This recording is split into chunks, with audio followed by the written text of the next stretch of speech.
الحمد لله رب العالمين والصلاة والسلام على سيد الأنبياء والمرسلين أما بعد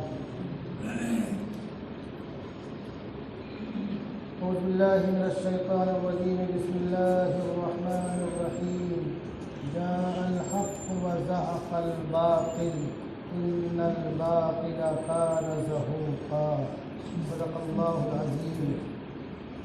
وقال رسول الله صلى الله عليه وسلم إن الله عز وجل يبعث لهذه الأمة على رأس كل 100 من يجدد لها دينها رواه أبو داود. وقال رسول الله صلى الله عليه وسلم يحمل هذا العلم من كل خلف عدوله ينفون عنه تحريف الغالين وانتحال المبطلين وتاويل الجاهلين رواه البيهقي.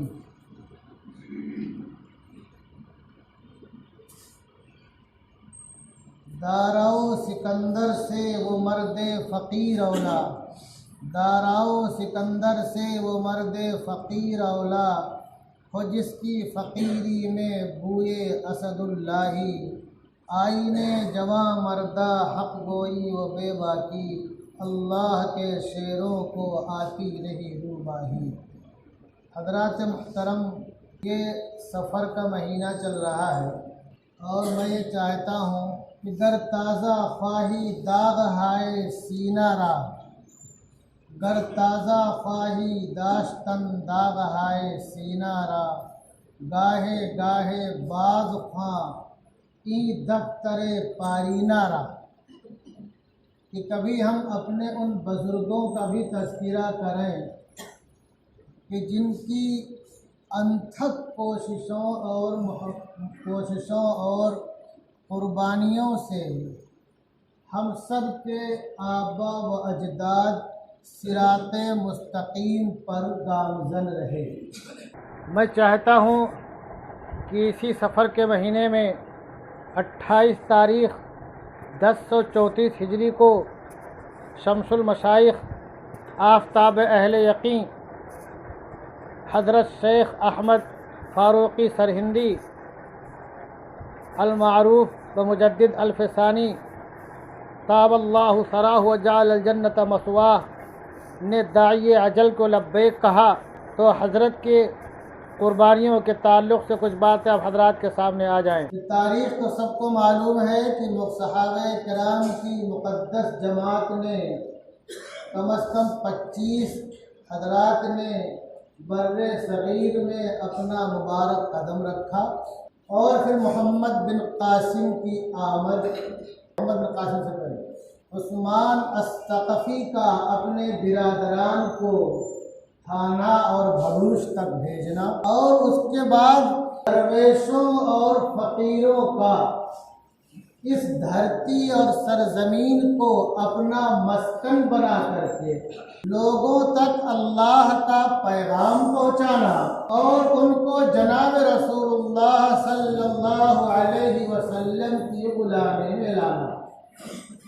اور دوسرا مقصد ان درویشوں اور فقیروں کا کہ جن لوگوں نے جناب رسول اللہ صلی اللہ علیہ وسلم کی امت میں ہونے کا کلمہ پڑھ کر کے دعویٰ کر لیا، ان کو اسلام پر باقی رکھنا بہت بڑا کام. خانقاہ کے درویشوں، گدری نشینوں، فقیروں نے یہ کام کیا، اور پھر سکندر اسلام کی آمد بر صغیر میں، اور اس کے بعد فتح کا صحرا کسی اور کے ساتھ. پھر اس کے بعد لوگ آتے رہے جاتے رہے. مغل کا آنا، بابر کی موت اور ہمایوں کا شیر شاہ سوری سے شکست کھا کر کے ایران چلے جانا، تہما سب بادشاہ کے دربار میں رہنا اور کیا کیا بہت سی باتیں تفصیل ہے. پھر بعد میں اس کا آنا اور تخت و تاج کا مالک بن جانا. اس کے بعد اس کے بیٹے کا نہایت ہی کم عمری میں اتنی عظیم سلطنت کے تخت و تاج کا وارث ہونا۔ اس کے بعد جو حالات ہوئے ہیں اگر ہم تاریخ پڑھیں گے تو ہم کو معلوم پڑے گا۔ ایک بڑی قربانی کلمہ پہنچانا، دوسری بڑی قربانی جن لوگوں کے قلوب جو ہے کلمہ طیبہ سے منور ہو چکے ہیں ان کو باقی رکھنا۔ بڑی اور انتھک جد و جہد کہ اپنے وقت کے عظیم طاقت سے ٹکرا جانا اور بر صغیر کے لاکھہ لاکھ اور کروڑہ کروڑ مسلمانوں کو مرتد ہونے سے بچا لینا۔ میں عرض کر دوں، ہمایوں نے اپنے عقیدے سے انحراف نہیں کیا، لیکن ایران میں جو کچھ مدت تک رہا اثرات ضرور قبول کیا۔ کچھ مورخین نے لکھا وہاں جو بیج پڑی تھی وہ پودا جو ہے ثمر آور کب ہوا؟ اکبر کے زمانے میں، اور وہ بھی اکبر کی ابتدائی زمانے میں نہیں۔ اکبر جب تقریباً 30 سال کی عمر کو کراس کر رہا تھا، 25 سے آگے جا رہا تھا، اس وقت جو ہے وہ وہ بیج بار آور ہوئی اور ایک طوفان کھڑا ہو گیا پورے بر صغیر میں۔ اکبر کا دربار مذہبی پیشواؤں کا اکھاڑا بن گیا، یہاں تک کہ اکبر وہ مذاہب جو کہ بر صغیر میں ناآشنا تھے، جن کو لوگ جانتے نہیں تھے، ان مذاہب کے پیشواؤں کے پاس جہاں ان کی سلطنتیں تھی وہاں اپنے قاصد اور ایلچی بھیجا کہ آپ یہ کتابیں بھیجیے اور اپنے نمائندے بھیجیے تاکہ ہمیں بھی کچھ انس پیدا ہو اور اچھی باتوں کو ہم اپنائیں۔ اور ایک وقت ایسا آیا، ایک موڑ ایسا آیا کہ اکبر نے اپنے درباری پر غور کرنا۔ یہ ہر زمانے کی بات ہے کہ جہاں علماء حق ہوتے ہیں وہاں علماء سو ہوتے ہیں، جہاں اللہ والے ہوتے ہیں جو پھٹی پرانی گدڑی میں اور ہفتوں مہینوں فاقہ کر کے اللہ کی دین کی خدمت کو اپنا نصب العین سمجھتے ہیں، وہاں ایسے بھی جب و دستار والے ہوتے ہیں جن کا مطمح نظر فقط دنیا ہوتی ہے۔ یہی وجہ ہے کہ ایسے لوگوں کے مرنے کے بعد ان کے آبائی قبرستانوں میں بہت بھاری بکسے نکلتے ہیں ہیرے جواہرات کے۔ خیر اور شر ہمیشہ سے رہا ہے۔ ایک موڑ آیا، میں نے موڑ اس لیے کہا یہ سب باتیں چل رہی تھی۔ اب مولانا عبدالرحیم متھرا والے نے اب کچھ سامان اکٹھا کیا، زیادہ سامان مسجد کی تعمیر کے لیے۔ راتوں رات اس کو ایک شخص نے اٹھایا اور اپنا عبادت خانہ تعمیر کر لیا، اور جب اس سے لوگ مطالبہ کیا انہوں نے تو اس نے انہی کو گالی گلوچ نہیں کیا، بلکہ آقا نامدار سرور کائنات احمد مصطفیٰ محمد مصطفیٰ صلی اللہ علیہ وسلم کی شان میں بھی بہت ہی گھناؤنی اور بے باکانہ گستاخی کی۔ رحیم متھرا والے نے یہ مقدمہ اس وقت صدر الصدور شیخ عبدالنبی کے پاس پہنچایا، مرافعہ مقدمہ۔ چونکہ شاتم رسول کی سزا اگر اقتدار حاصل ہو تو گردن مارنے کے علاوہ اس سے نیچے کچھ نہیں ہے، انہوں نے فیصلہ سنا دیا۔ وہ ہے نا، لمحوں نے خطا کی تھی صدیوں نے سزا پائی۔ ہمارے بہت سے بھائی سے بہت گرفتار ہیں، نوجوان کالج میں پڑھتے، پتہ نہیں کہاں رہتے ہیں، پتہ نہیں کس کو لے آتے، بعد میں نسلیں خراب ہو جاتی ہیں، بولتے مولانا کو دعا کیجیے ہمارے بچے سنبھل جائیں، کم سے کم مسجد میں آنے والے بن جائیں۔ چونکہ اکبر کو یہ بھوت سوار تھا کہ تمام لوگوں سے سسرالی رشتے قائم کر لو تو اپنی سلطنت کے پائے مضبوط رہیں گے، کوئی اس کی چولے ہلا نہ پائے گا۔ اس فیصلے کو منسوخ کرانے کے لیے اس کی ایک رانی نے بہت ہی کوشش کی۔ کوشش کے موقع سے ملا مبارک کو موقع مل گیا جو پکا دنیا دار تھا، بہت باصلاحیت تھا۔ دھیان رکھو، دنیا میں اگر کبھی کوئی گمراہی پھیلتی ہے تو ہمہ شمہ کے ذریعے نہیں پھیلے گی، جو باصلاحیت ہوگا، قابل ہوگا، اسی کے ذریعے پھیلے گی۔ وہی الٹے سیدھے دلائل کو جامہ پہنا کر کے حسن خوبصورتی کا تمہارے سامنے پیش کرے گا۔ تو اس نے ایک محضر نامہ تیار کیا، اور محضر نامہ جو ہے وہ اس کا خلاصہ اس جملے سے آپ سمجھ سکتے ہیں، اس کا عنوان سمجھ لیجیے آپ، اسی صاحب زمان کا وقت آ گیا کہ ہندو مسلم کے 72 فرقوں کے اختلاف کو مٹانے والا ہوگا، اور وہ بادشاہ کی ذات قدسی ہے، ذات قدس جس کی بادشاہ کی ہی ذات ہے۔ اور اس میں جو دفعات تھے، میں عرض کر دوں کہ ہمارے جو بھائی پڑھنا چاہتے ہیں، ابو حسن علی میاں ندوی رحمۃ اللہ رحمۃ واسعہ کی کتاب ہے تاریخ دعوت و عظیمت، 5 جلدوں میں ہے، اور ان کی جتنی کتابیں ہیں دنیا کی تقریباً تمام زبانوں میں لوگوں نے اس کا ترجمہ کیا ہے۔ آپ ہندی میں پڑھنا چاہیں، انگریزی پڑھنا چاہیں، فارسی پڑھنا چاہیں، اردو پڑھنا چاہیں، مل جائے گی۔ جلد نمبر 4 میں یہ پوری تفصیل آپ کو ملے گی، اس کا ضرور مطالعہ کیجیے۔ اس میں کیا سب سے پہلے آتش پرستی، آفتاب پرستی۔ آتش پرست کون ہوتے؟ زرتشت پارسی، اور آفتاب پرست کے تاتاری، گنگا جل کی قدر و قیمت، تصویر کشی، عبادت کے اوقات کی تبدیلی، سجدہ تعظیمی، بیعت و ارشاد، آداب ملاقات، اور ہجری تاریخ سے اس کو تنفر، غیر اسلامی تیوہار کو منانا اور عیدین کو منسوخ کرنا، زکوٰۃ کو روک دینا، اور ہندوؤں کے تعلق سے کہنا کہ یہ موحد ہیں، اور گوشت خوری سے منع کرنا، اور خنزیر کو حلال قرار دینا۔ ایک صحابہ نے تو قول نقل کیا کہ کسی نے اس کو کہا، یا ایھا الاکبر لا تذبح البقر، لا تذبح البقر وان تذبح البقر فماواکم السقر۔ میں اس کا ترجمہ نہیں کروں گا، علماء سے پوچھ لینا۔ تو اس نے خنزیر کو تو حلال قرار دیا، اور ایک دوسرے حلال جانور کو حرام قرار دیا، اور شراب نوشی کو بالکل عام کر دیا، عام اجازت۔ یہاں تک کہ ایک شاعر نے لکھا کہ در دور پادشاہ خطا بخش و جرم پوش، در دور پادشاہ خطا بخش و جرم پوش، قاضی قرابہ کش شد و مفتی بادنوش۔ یعنی بادشاہ کا یہ زمانہ اتنا پرامن زمانہ ہے کہ قاضی بھی جو ہے جان پہ جان لڑا رہا ہے، اور مفتی بھی جان پہ جان لڑا رہا ہے۔ پھر سنین الہی کا اجرا کیا، تو اس نے اپنے مذہب کا نام کیا رکھا تھا؟ دین الہی، اور دین اکبری کیا؟ تو سنین الہی۔ اور دین اسلام کے تمام ارکان کی تحقیر اس کے دربار میں ہوتی تھی۔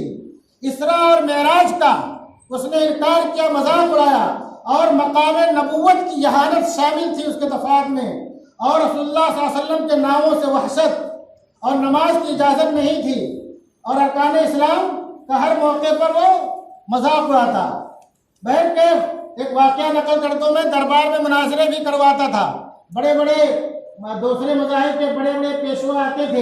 ایک واقعہ اسی میں سے ہے جس کو علی میاں صاحب رحمۃ اللہ نے نقل کیا اپنی کتاب تاریخ دعوت و عظیمت جلد 4 میں، کہ ایک بہت بڑا جو ہے پادری تھا، مناظرے کے لیے آیا، مناظرہ جاری تھا، کیونکہ بعض لوگ چرب زبان ہوتے ہیں، سامنے والا چرب زبان نہیں ہے، تو جو چرب زبان ہے وہی غالب رہے گا۔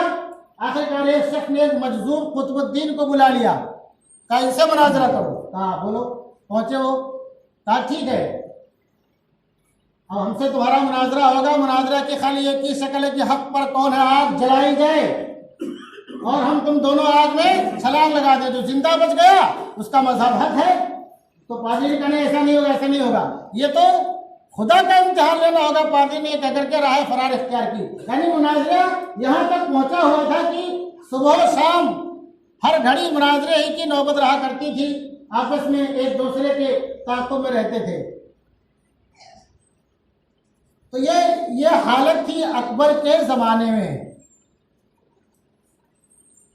اس کے بعد اکبر نے جو محضر نامہ تیار کروایا تو اس کی عمر کل 38 سال تھی، کل 38 سال تھی۔ 900 یہ محضر نامہ جو ہے 987 ہجری میں تیار ہوا ہے، اور 963 میں یہ تخت پہ بیٹھا ہے۔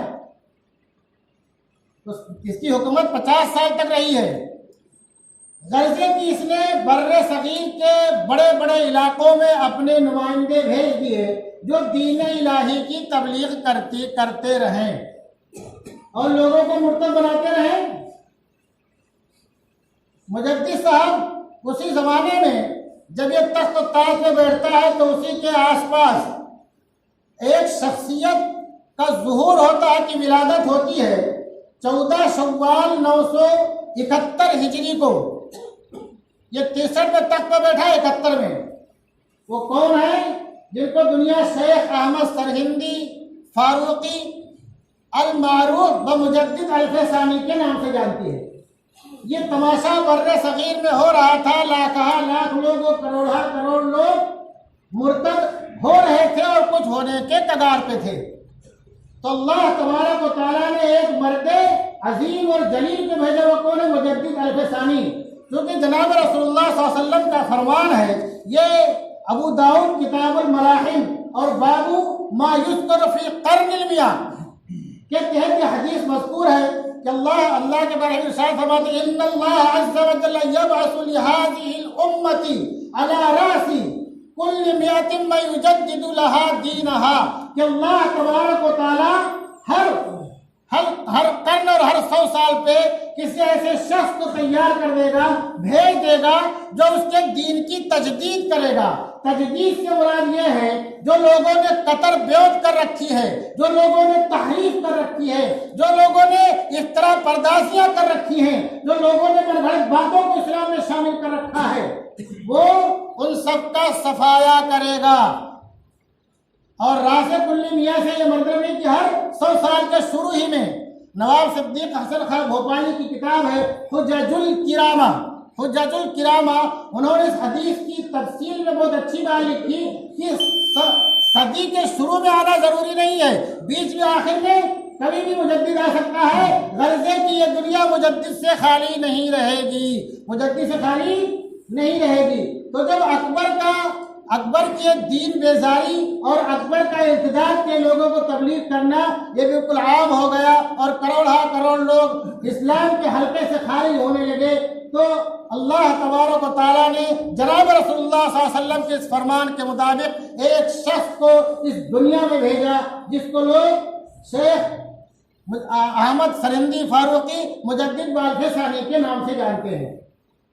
حضرت نے جو ہے کوشش شروع کر دی،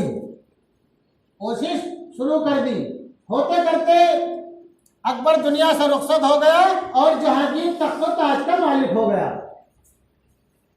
جب جہانگیر تخت و تاج کا مالک ہوا تو جہانگیر کا مشن اکبر کی طرح نہیں تھا، کون کس مذہب پہ ہے کیا اس سے کوئی مطلب نہیں تھا، وہ تو بس بابر اپنے دادا کے مذہب پہ تھا کہ بابر بعیش کوش کی عالم دوبارہ نیست۔ جہانگیر نے خود لکھا ہے کہ ایک سیر شراب اور آدھے سیر گوشت کے بدلے ملکہ نے مجھ پہ قبضہ جما رکھا ہے، نور جہاں نے، یعنی اتنا مست رہا کرتا تھا، اس کی زندگی شروع میں ایسے ہی تھی۔ لیکن اب چونکہ مجدد صاحب کو اصلاح کرنی تھی تو اس کے جو سردار تھے، جو عمائدین سلطنت تھے، ان لوگوں سے آپ نے رابطہ کر رکھا تھا خطوط کے ذریعے، وہ سب آپ کے قریب آ رہے تھے۔ تو جو علماء سو دربار میں تھے ان کو یہ بات اچھی نہ لگی، انہوں نے جہانگیر کے کان بھرنے شروع کر دیے کہ یہ شخص جو ہے اس طرح سے ہے اور تمہارے تخت و تاج پہ بغاوت کر کے قبضہ کر لے گا یا بغاوت کرا دے گا وغیرہ وغیرہ۔ تو اس نے مجدد صاحب کو بلوا بھیجا۔ مجدد صاحب اپنے 5 رفقا کے ساتھ تشریف لائے اور شاہجہاں مجدد صاحب کا معتقد تھا، نور جہانگیر کا بیٹا، تو اس نے حضرت سے کہلوایا اور بڑے بڑے مفتیان کرام کو بھیجا کہ حضرت سے بول دو سجدہ تعظیمی کر لیں تو آگے میں سب سنبھال لوں گا، اور حضرت کو بولو سجدہ تعظیمی جائز ہے ایسے حالات میں جہاں جان کا خطرہ ہو۔ جب شاہجہاں کے نمائندے شہزادہ تھا، ولی عہد تھا، نمائندے پہنچے تو حضرت نے کہا تم اپنے فتاوی اور مسائل اپنے پاس رکھو، ایسے موقع پہ اگر سجدہ تعظیمی کرنا جائز ہے تو نہ سجدہ تعظیمی کرنا رخصت ہے تو نہ کرنا عزیمت ہے، اور عزیمت افضل ہے رخصت کے مقابلے میں سجدہ تعظیمی نہیں کروں گا۔ تو اس کے ہاں ایسے انداز سے اس کا بیٹھکا بنوایا گیا کہ جہاں وہ اندر جو بھی جائے تو جھک کر کے جائے. تو حضرت سمجھ گئے کہ مجھے یہ چاہتا ہے کہ میں جھک کر کے آؤں، اگر سجدہ تعظیمی نہ بھی کروں تو لوگ سمجھیں کہ مجدد جو جھک کر کے آیا ہے، سجدہ کرتے ہوئے آیا ہے. تو حضرت نے ایسے بیٹھ کر کے اپنے ٹانگ کو آگے کر لیا اور ایسے گھسل کر کے آگے گئے. آپ کا قدم اور آپ کا جوتا جہانگیر کے چہرے کے سامنے تھا. پھر بھی جہانگیر سمجھ نہ پایا، کچھ باتیں کہ معاملہ ختم ہو گیا، لیکن اس کے درباری علماء سو نے اس کو سمجھایا کہ یہ اتنا گستاخ اور بے ادب ہے کہ اس نے جو ہے تمہارے چہرے کے سامنے، تمہارے سامنے اپنا جوتا کیا ہے آتے ہوئے، اور سجدہ تعظیمی بھی نہیں کیا. تو جہانگیر نے پوچھا سجدہ تعظیمی کے تعلق سے کیوں نہیں کیا؟ تو حضرت نے کہا مجھ سے بجز خدا کے کسی کے حضور میں، مجھ سے بجز خدا کے کسی کے حضور میں اپنا سر نیاز جھکایا نہ جائے گا. آخرکار جہانگیر نے قید کروا دیا اور گوالیار میں قید تھے. پھر بعد میں چونکہ جہانگیر کے جو معتمدین تھے، مجدد صاحب ان سب سے برابر رابطے میں تھے اور تقریباً ان لوگوں کی اصلاح ہو چکی تھی، اور سب چاہتے تھے کہ اکبر کا جو زمانہ تھا اس کے دین الہی تھا، اور جو سجدہ تعظیمی جو خرافات ہے، جو باطل باتیں اور فساد کی باتیں اور بگاڑ کی باتیں، جو شریعت کے خلاف باتیں، سب ختم ہو جائیں.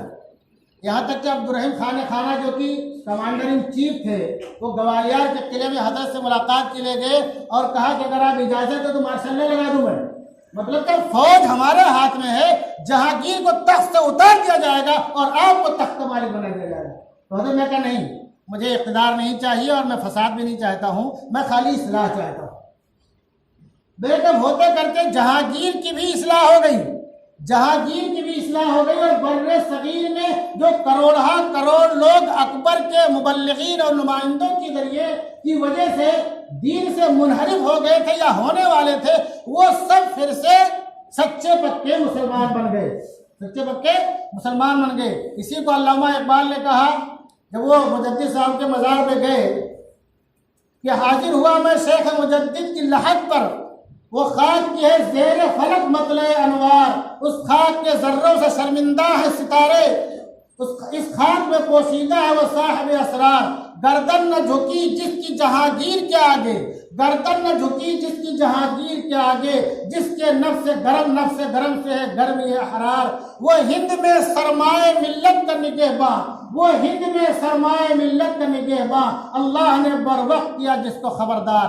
یعنی ہندوستان میں بر صغیر میں جنہوں نے ملت کی حفاظت کی اور اپنی جان کی پرواہ نہیں کی، وہ کون تھے؟ مجدد الفسانی رحمۃ اللہ واسعہ تھے.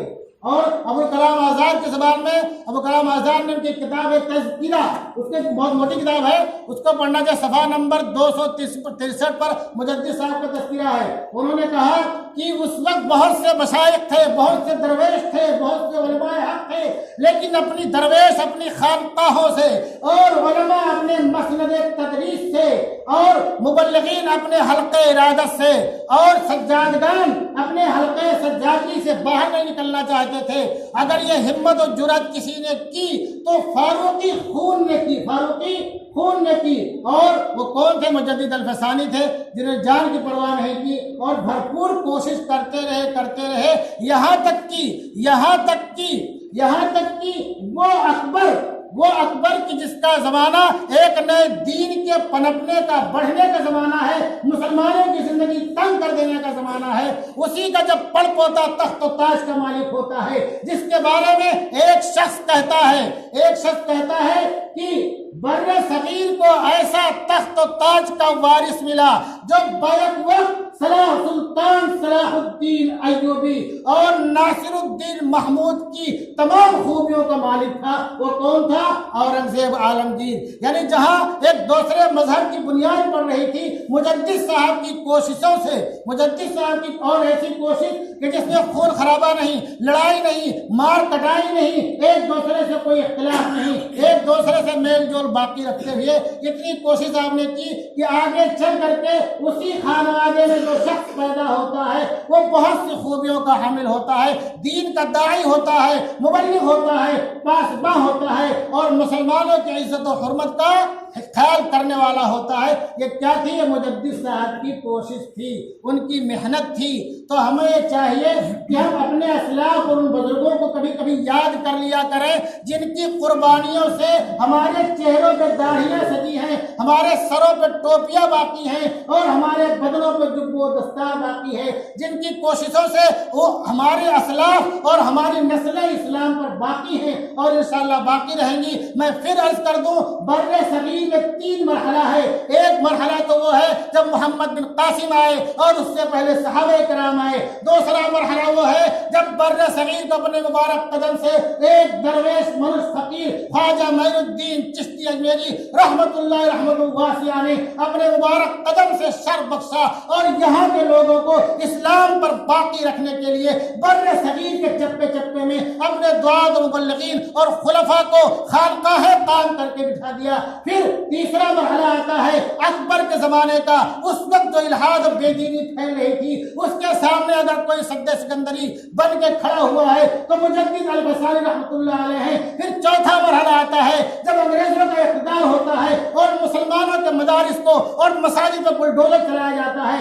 ایسے وقت میں جو شخص سینہ سپر ہوتا ہے اور سب سے پہلے میدان میں آتا ہے، دنیا اس کو شاہ عبدالعزیز محدث دہلوی کے نام سے جانتی ہے۔ اللہ تبارک و تعالی ہمیں اور ہماری نسلوں کو اپنے اسلاف کی قربانیوں کو یاد رکھنے والا بنائے اور ہمیں ہماری نسلوں میں اپنے اسلاف جیسا جذبہ، یعنی صدیق کی صداقت، جرأت و ہمت اور فاروق کی عدل و شجاعت اور عثمان غنی کی حلم اور بردباری اور علی کی بہادری ہمیں اور ہماری نسلوں میں اللہ تبارک و تعالی پیدا فرمائے۔ وما علینا الا البلاغ۔